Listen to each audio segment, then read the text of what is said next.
Hey guys, what's going on? SeeJayAre here today with my top 10 games of 2015. It's been kind of a long-awaited video for me. I don't know if any of you are patiently awaiting this video. I don't know if you even really care about my thoughts. I think maybe a couple thousand of you do though, just judging by the views on my what I'm playing videos and stuff like that.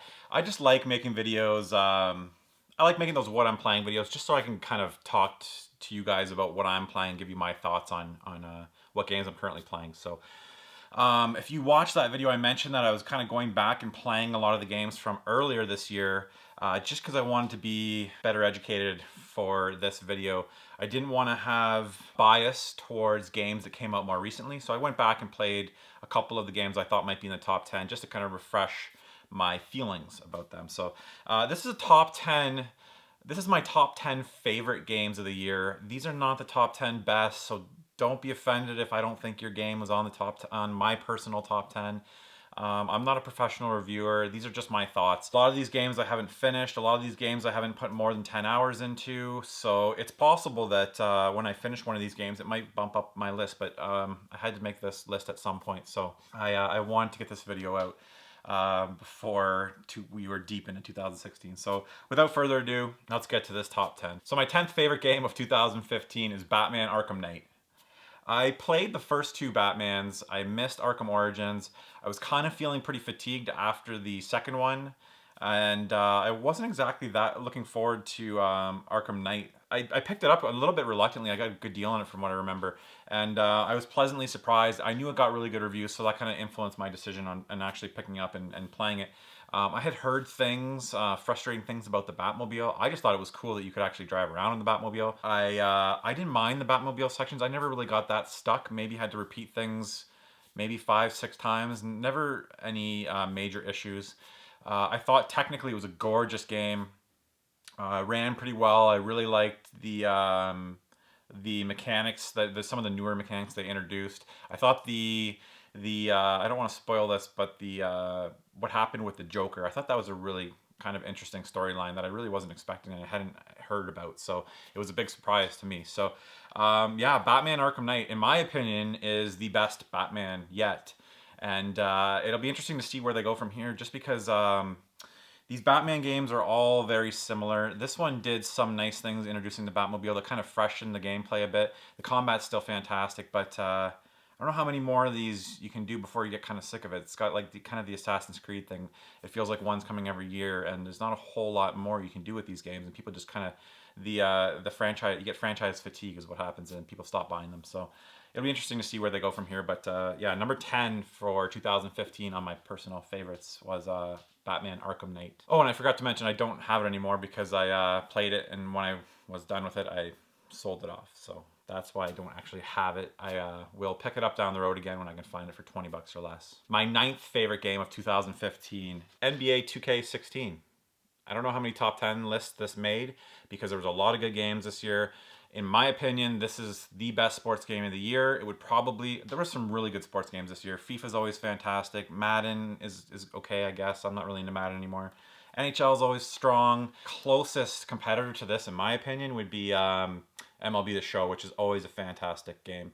But NBA 2K series is in my opinion, above every other sports game. They just do these games right. This is the best NBA 2K game ever, and that says a lot because I say that every year, and it's the truth. That year's NBA 2K is the best basketball game ever made. And the graphics are fantastic in this. Very interesting career mode, really in-depth with some of the choices, very cinematic. It's like you're playing through a movie in the single player mode. I really got into the My Team mode this year, more so than I ever have before. Really balanced online. They've really kind of dialed that in. There's not a lot of cheese in this game anymore.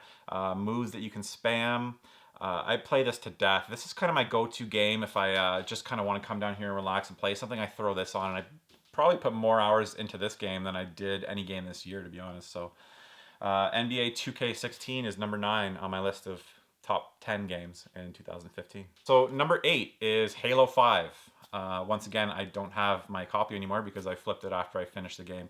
My favorite, how do I say this? I don't know if it's my favorite Halo game. Halo 2, I think, might still be my favorite.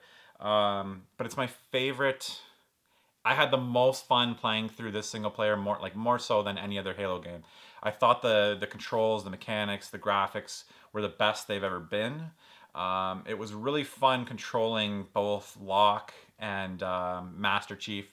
The story, the kind of intertwining stories, I don't know how well that worked out. I didn't mind it. I thought it was decent, but yeah, all in all, I had more fun playing that Halo than I ever did. It was the shooting was just extremely fun. It's really well done. Bungie's kind of moved on from it, but 343 has just kind of stepped in and completely taken over. I don't actually play Halo Online, so I'm just mainly speaking on the single player mode. I don't play a whole lot of online games. I play a little bit of Call of Duty, and I'm horrible at it, and some NBA, and the next game on my list, which I'll get to right now. Anyways, my 8th favorite game of 2015 is Halo 5. Number 7 on my list this year was probably the biggest surprise of the year for me. For most people, I think this made most people's top 10 list. It's Rocket League. Rocket League currently right now is a PS4 exclusive. It might be on the PC. I'm talking about console exclusive, so don't get mad at me in the comments below. It's on PC. Always happens. When I say exclusive, obviously I'm talking about console exclusives. And yes, I know it's a timed exclusive. Rocket League is coming out next month. But at the time, it was a PS4 exclusive. And a PS4 freebie. I believe I got it through PlayStation Plus. I don't remember ever buying it. I just downloaded it. But a really surprising game. I kind of heard about it as it was being made. It was something before. I believe it was on the PS3. And it's been tweaked. And all of a sudden, it's basically cars playing soccer. The modes that I play are 3-on-3. And it's some of the most fun I've ever had playing a video game. Absolutely. It never gets old. I haven't gotten sick of it yet. It's coming out on the Xbox One, like I said, very soon. My nephew just got an Xbox. My buddy Matt's got one, so I'm going to be buying it actually on Xbox One. I absolutely don't mind buying it after getting the first one for free. I really want to support them, so I'll pick it up on the Xbox One, and we'll be playing for the next 6 months more Rocket League. I highly recommend you go check out Rocket League. It's a ton of fun. It's a great game. I never felt, even from the beginning, I never felt like I was completely out of my league, is how I should state that. It was always fun. You could always jump in and have a chance at scoring a goal, have a chance at making a save, doing something to help your team. Not like when you jump into a Call of Duty game and you immediately get killed 10 times before you get one kill yourself. The learning curve, there's not, I mean, you kick a ball into a net. I mean, you hit a ball with your car into a net. There's not a whole lot. There's a lot of intricacies in getting good at Rocket League, but it's instantly, you're able to instantly pick it up and play it right from the start. So yeah, Rocket League is my number 7, surprising number 7 game of the year. Actually, I was actually debating putting it above the next one, which might shock you guys, but Rocket League's a fantastic game. Number 6 on my list is Metal Gear Solid 5, The Phantom Pain. I love Metal Gear Solid 4. The original Metal Gear Solid is my favorite game of all time. I love them all, to be honest. I was actually surprised that this wasn't higher on my list. Going into this game, I thought that this would easily be a top 3 game of the year. This is one of the best stealth games, open world games, shooters, RPG. It's an RPG. Games of all time. It's absolutely fantastic. I think the one reason why I wasn't super high on it is, and that might be a reason why people are more high on it, is it's such a big open world. It can be a little bit overwhelming. I'm kind of learning through playing this games this year and last year, mostly with the GTA series, that I don't know if open world games are my favorite thing. I kind of like a more narrow story-driven mode, like PS4 or Metal Gear Solid 4 was you were kind of more pushed down a storyline, and I'm starting to realize that I like that. The open world to me is I don't know what it is, if it's just overwhelming or what, but I tend to start open world games and never finish them. Red Dead Redemption, that was another one. The GTA series, I'm always buying and trying to play through those games, and I just stop. And there's nothing that really hooks me and gets me to continue playing. I don't know if it's because I know that I'm never actually going to finish all the content, and maybe I like knowing that if I play through a game, it'll be done. maybe it has something to do with that. That being said, I'm diminishing how good this game is. It's absolutely fantastic. Play it in stealth. Play it as a shooter. Companions are fantastic. Music's great. Gorgeous, gorgeous graphics, lighting effects, particle effects. Must play, must own.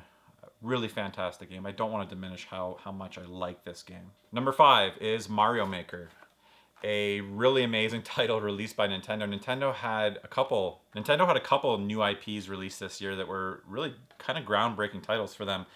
People always get on them for not having new IP and kind of recycling the same old intellectual property, the same old Mario, Yoshi games over and over each console of Mario Kart. So I handed it to them for what they were able to do in 2015. Super Mario Maker. So I picked this game up. I played it for a couple hours the first day it came out, and I kind of lost interest. I just didn't get back to it. There was other things I was playing. Didn't really get back into it until recently, in the past month or so. I played it here and there between then, but really got into it when I played it with my nephews. This game is a ton more fun when you're able to make a level and have someone beside you try it, or try their levels, or play through it together. Actually, in hindsight, I would have really liked to play this with my wife. My wife gamed. She's not a gamer, but she enjoys games. She's beat a couple Final Fantasies and RPGs. I think she would have had a lot of fun playing through this. We would have had a lot of fun playing this together. But my point is, we started playing this with my nephews, and had a ton of fun. Nintendo, at first, it was a bit cumbersome. The menus, Nintendo's online system's not always the greatest. They've made it a lot easier to find, kind of to let the cream of the crop in terms of levels rise to the top, and they're easily playable. It's easy to find those levels. I wasn't huge into making my own levels. I just wanted to play crazy hard levels, or levels that other people designed. I thought that's really fantastic. I mean, I said this in a previous video, to think when I was a kid, if somebody told me that they were going to release a game where I could design my own Mario games, that would just absolutely be mind-blowing. It'll be interesting to see where they go with this series from here. I'm pretty sure their next console is probably going to get a port of this just so they can keep it. If there's not backwards compatibility, they've got to do an NX version of this, I would think. Super Mario Maker is my 5th favorite game of 2015. Number 4 on the list is The Witcher 3 Wild Hunt. One of the greatest RPGs I've ever played. In my opinion, one of the best ever made. Extremely huge game. This thing could take you upwards of 200 hours to finish. You can play this game for years. So much content. That might be one of its negatives. Some people, again, even including myself, say that there's almost too much content. It can be too overwhelming and too daunting. I would have liked, personally, if it was a little more guided, and a little less open world. But I mean, I don't want to diminish it. Like, most people love that. It's just my personal opinion. But this is a fantastic game. This is a game, and I really hand it to companies. Well, I shouldn't say that. You should really release your game finished and ready to be released, and playable with no bugs and stuff. But I hand it to CD Projekt Red. They're constantly updating this, listening to the fans, making this game better, releasing free content. At the beginning, there was an issue. I remember as soon as I played it, you hit forward to walk, and instead of kind of slowly starting your walk, you go from this to this, and you're jumping all over the place, and it's hard to control. That's something that they address. It's not perfect yet, but just little things like that they were able to fix. So I almost want to not buy these games on release date and wait 3 to 6 months. Another case is like a Fallout game, just so they can fix all the bugs before you get to it, so you don't have a game-breaking save. I don't think there were game-breaking saves in this game, but okay. So Witcher 3. I briefly played through the first one on the PC years ago, and I played the second one on my PC. It looked gorgeous. It was when that came out, it really pushed the graphic capabilities of everybody's PC at the time. It was released on the 360 later on. I'm not sure if it was on PlayStation, but I played it again on the 360. I didn't beat it, and I haven't beat this either. It's just so damn long. But I am playing through it again right now. I actually restarted it from where I first started, and I'm already back at that point. So Witcher 3 is a fantastic game. Beautiful graphics. Again, lighting, particle effects are the thing that really stands out this generation to me. Voice acting's great. It's just a really, really good game. I was actually playing this remote play with my PlayStation TV, and I was surprised at how well this one runs on remote play, which is actually a big bonus for me, because I have a little TV upstairs beside my bed, and my little PS TV that's about this big. and I can turn it on and play a couple missions, so that's really cool. So The Witcher 3 is my 4th favorite game of 2015. Number 3 is Splatoon. Never thought that this game would be my 3rd favorite game of the year, but I really got to hand it to Nintendo for, again, creating a really good new IP and creating a extremely fun shooter that's non-violent. I think it's a little understated how awesome that is. For people who have kids, they can play this. Like, I mean, in terms of first-person shooters out there, it's Call of Duty. It's pretty much all violent games. And to be able to allow kids to play this and have something awesome to play that you can play with them in terms of a first-person shooter, absolutely fantastic. Some really cool mechanics in this. Interestingly, the first time I actually felt compelled to buy the amiibos for the extra in-game content. Really cool kind of well, not a loot system, but kind of character upgrades that kind of push you along to earning new hats, weapons, stuff like that. That was really well done. Just really fun mechanics. This game, I really like how they did it. At first, I didn't think I would. How they kind of every week release something new, but I thought it was kind of smart. And it really kept people's interest in for a longer period of time. They did a similar thing with Mario Kart. But yeah, Splatoon, I can't recommend this game enough. I was so impressed with this game from Nintendo. Really knocked it out of the park. This is going to be a huge franchise for Nintendo going forward. So we're down to the last 2 games. Really struggled with this. I flipped them around several times. Number 2 on my list is Fallout 4. Easily could have been number 1. It's more Fallout 3 with better graphics. Nothing groundbreaking here. Refined shooting. The shooting's better. The weapons feel better. They've added the whole base building aspect. Yeah, it's more of Fallout 3, and that's what I wanted. I'm by no means was I disappointed by this game. It's just not super innovative or groundbreaking. But Fallout 4, fantastic. I really love the companions in this game. I really find that really adds. The companions, Nick Valentine is my personal favorite. Being able to bring the dog with you. It's just, the companions to me are a huge component of Fallout. The base building is fun. I'm not sure exactly why I need to do it, but I keep on doing it. I'm not sure how it's going to help me. I'm hoping it'll give me something down the road, but I keep planning things and building structures, but I don't really see that many benefits from it. But nonetheless, it's wasted easily 10 hours just in base building alone. It's interesting that this hasn't been spoiled for me yet. I've been able to avoid spoilers, so I don't really know what happens in this. I'm guessing at some point he finds his son, but I haven't got there yet. I've been doing a lot of the side missions. Yeah, Fallout 4. I guess you can call it Fallout 3.5, but I absolutely love Fallout 3, and I think I like New Vegas even more, so for me, this was easily my 2nd favorite game of the year.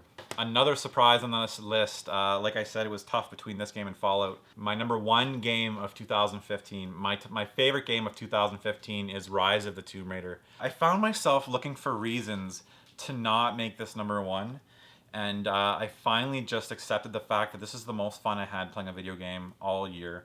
Like I said, I'm not saying that this is the best game of the year. This is just my opinion. This is my favorite game that I played this year. I've mentioned in earlier videos that I've never been so compelled to fully complete a game in my entire life. I 100%ed the story mode. I felt compelled to find every tomb, to complete the tomb, to do all the hunting challenges, all the collectibles, everything. Really cool other challenges in this game. I was really compelled to do them all, and I've never felt that drive to do all that stuff. Fantastic graphics. I'm not gonna say I'm not a huge Tomb Raider fan. I played the first couple on the PS1. I played there was a couple decent ones that I played on the 360, but they were all just kind of average games for me. They got critically, the last one on the 360, I have the Definitive Edition, Tomb Raider Definitive Edition on the PS4. I didn't finish that, but I thought it was a good game, but this blows it out of the water.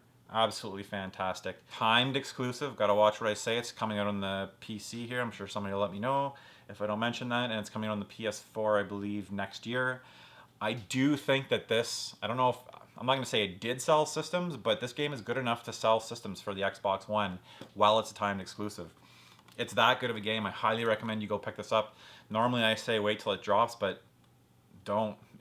It's really good. You gotta play this. Yeah, Tomb Raider, Rise of the Tomb Raider is my favorite game of 2015. Anyways, guys, that's it for my top 10 games of 2015. Leave a comment below and let me know what your favorite games of 2015 were. As always, thank you so much for watching these videos. If you liked the video, please do me a favor and hit the like button and subscribe if you haven't done so. Thank you so much to all my continued subscribers and new subscribers. I really appreciate each and every one of you. I just recently hit 40,000 subscribers, which is absolutely mind-blowing to me. I never thought, people say that all the time, I never thought I'd get to this point. It's a common thing. I'm sure I've said it before, but I never thought I would get here. This is really awesome. I really enjoy being able to share my enthusiasm for video games with someone else. I've mentioned before, I don't have a lot of people around me who are into video games, so talking to you guys, talking to this camera is kind of my way to share my enthusiasm for this hobby. So thank you so much for that. As always, you can find me on all social media at SeeJayAre. Check the links in the description below. Thank you so much for watching, and until the next episode.